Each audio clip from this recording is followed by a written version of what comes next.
Pernah mendengar tentang transformasi geometri? Pada video ini, kita akan belajar tentang translasi, refleksi, rotasi, cerminan beruntun, dan juga transformasi beruntun. Secara sederhana, transformasi geometri merupakan cara kita untuk menggeser, memantulkan, memutar, memperbesar bentuk-bentuk seperti garis, lingkaran, ataupun segitiga pada suatu gambar atau matrik. Bayangkan jika kita memiliki sebuah gambar, jika kita hanya menggeser gambar itu ke kanan atau ke kiri, itulah translasi. Jadi, translasi itu seperti menggeser sesuatu dari satu tempat ke tempat lain tanpa mengubah bentuk atau ukuran aslinya.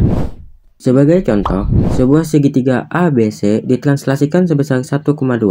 Berapakah hasil dari bayangannya? Untuk mengerjakan soal tersebut, kita perlu mengetahui rumus dari translasi, yaitu titik awal X ditambah A, titik awal Y ditambah B. Dari soal tersebut, kita bisa mengetahui titik koordinat segitiga dan juga besar translasinya. Setelah itu, kita hanya perlu mensubstitusikan data yang ada ke dalam rumus translasi.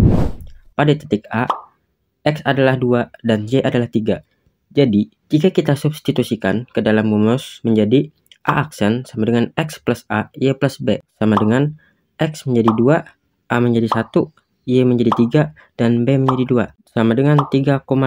Jadi, titik bayangan A atau dikenal dengan istilah A aksen adalah 3, 5.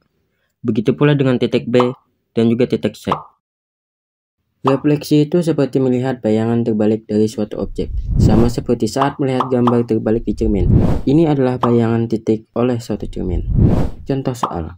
Diketahui sebuah segitiga ABC dengan koordinat titik A13, B72, dan C54. Tentukan bayangan segitiga tersebut karena direfleksikan terhadap sumbu X. Karena direfleksikan terhadap sumbu X, maka kita mengambil rumus dari tabel.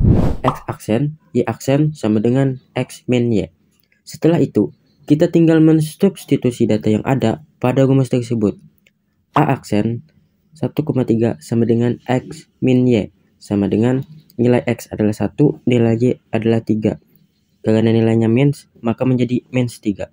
Begitu juga dengan titik B dan juga C. Jika dalam bentuk koordinat kartesius, hasil poin cerminan tersebut adalah seperti ini. Rotasi bekerja sama seperti ketika kita memutar roda sepeda. Ketika kita memutar roda, bagian-bagian dari roda itu bergerak dan posisinya berubah. Tetapi, bentuk dan ukuran roda tetap sama. Jadi, rotasi adalah cara kita memutar sesuatu di sekitar titik tetap, mirip dengan memutar roda sepeda agar bergerak. Rotasi terbagi menjadi dua, yaitu rotasi yang memiliki pusat 0,0 dan juga rotasi yang mempunyai pusat A, B. Pada rotasi 0,0, terbagi lagi menjadi rotasi searah jarum jam dan juga berlawanan dengan arah jarum jam. Untuk rotasi A, B, rumusnya adalah sebagai berikut. Untuk lebih memahaminya, kita langsung ke contoh soal. Tentukan bayangan dari A3,1 jika dirotasikan 90 derajat berlawanan arah jarum jam dengan pusat O 0,0. Untuk penyelesaian, jika kita melihat rumus pada tabel, karena rotasi sebesar 90 derajat, maka pemetaannya adalah X aksen, Y aksen sama dengan min Y X. X adalah 3, Y adalah 1, X aksen sama dengan negatif Y, yang berarti negatif 1. Sedangkan Y aksen sama dengan nilai X, yaitu 3. Jadi, A aksen adalah min 1,3. Lalu, untuk contoh soal pusat AB, tentukan bayangan C 3,5 jika dirotasikan 90 derajat dengan pusat rotasi di titik P 1,2. Pada soal, kita bisa mengetahui jika X sama dengan 3, Y sama dengan min 5, A sama dengan 1, B sama dengan 2, dan alpha sama dengan 90 derajat. Untuk lebih mudah, kita bisa mengerjakan salah satu terlebih dahulu, dan saya akan mengerjakan titik X terlebih dahulu. Jadi, X aksen sama dengan X min A cos alpha min Y min B sin alpha plus A. X aksen sama dengan 3 min 1 cos 90 derajat min 5 min 2 sin 90 derajat plus 1. 3 min 1 sama dengan 2, cos 90 derajat adalah 0, min 5 min 2 sama dengan min 7, sin 90 derajat sama dengan 1 plus 1. Jadi, 0 min 7 plus 1 sama dengan 8. Lalu, untuk titik Y, Y aksen sama dengan X min A sin alpha plus Y min B cos alpha plus B.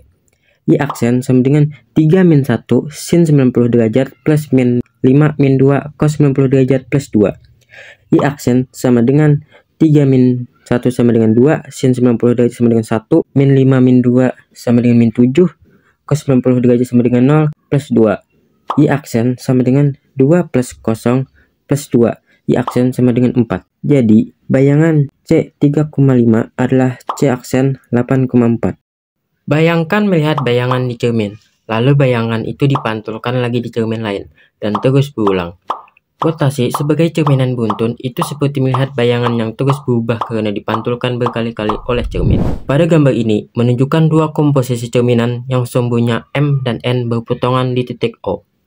Misalkan sumbu M mencerminkan segitiga ABC menjadi A aksen, B aksen, C aksen, dan sumbu N mencerminkan A aksen, B aksen, C aksen menjadi A double aksen, B double aksen, C double aksen. Titik A double aksen juga dapat diperoleh dengan memutar garis OA dengan pusat O sampai berhimpitan dengan OA double aksen. Begitu pula dengan B double aksen dan juga C double aksen. Jadi A double aksen, B double aksen, C double aksen dapat diperoleh dari rotasi ABC dengan rotasi pusat O dan sudut putar sebesar AOA double aksen. Komposisi transformasi adalah gabungan dua transformasi atau lebih. Pada contoh soal, diketahui segitiga ABC dengan koordinat titik-titiknya A 2,3, B 5,1, dan C 4,4. Lakukan transformasi buntun pada segitiga ABC dengan urutan translasi sebesar 3, min 2, kemudian dilanjutkan dengan refleksi terhadap sumbu Y, dan terakhir rotasi 90 derajat. Berlawanan arah jarum jam terhadap titik pusat 0,0. Tentukan koordinat titik-titik segitiga hasil transformasi beruntun tersebut. Untuk menjawab soal ini, kita bisa menggunakan langkah-langkah yang sudah dibahas sebelumnya. Hasil dari translasi 3, min 2 adalah titik A-nya 5,1, B 8, min 1, dan C 7,2. Hasil refleksinya adalah titik A menjadi min 5,1, titik B min 8, min 1, dan titik C min 7, 2. Lalu hasil dari rotasinya adalah A adalah 1,5, B 1,8, dan C 2,7. Jadi, koordinat titik-titik segitiga hasil transformasi beruntun adalah A 1,5, B 1,8, dan C 2,7.